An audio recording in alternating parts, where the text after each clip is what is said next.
সমুদ্রের বুক চিরে জেগে ওঠা হাজার হাজার অদ্ভুত পাথর।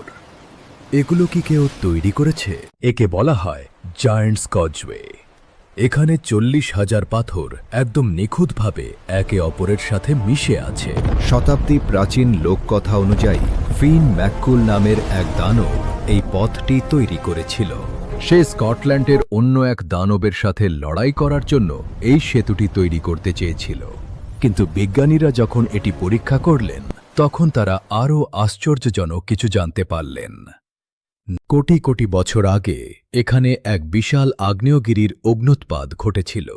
যখন তপ্ত লাভা শীতল সমুদ্রের জলের সংস্পর্শে এলো, তখন তা খুব দ্রুত ঠান্ডা হতে শুরু করল। ঠান্ডা হওয়ার সাথে সাথে লাভা সংকুচিত হতে থাকে এবং এমন নিখুঁত ষড়ভুজাকৃতিতে ভেঙে যায়। কোনো মানুষ বা দানব ছাড়াই প্রকৃতি নিজেই এই অনবদ্য স্থাপত্য তৈরি করেছে। আজ এই স্থানটি বিশ্বের অন্যতম অনন্য বিস্ময় হিসেবে গণ্য করা হয়। আপনি কি কখনো এমন নিখুঁত পাথর দেখেছেন? প্রকৃতির গভীরতম রহস্য জানতে আবার দেখা হবে।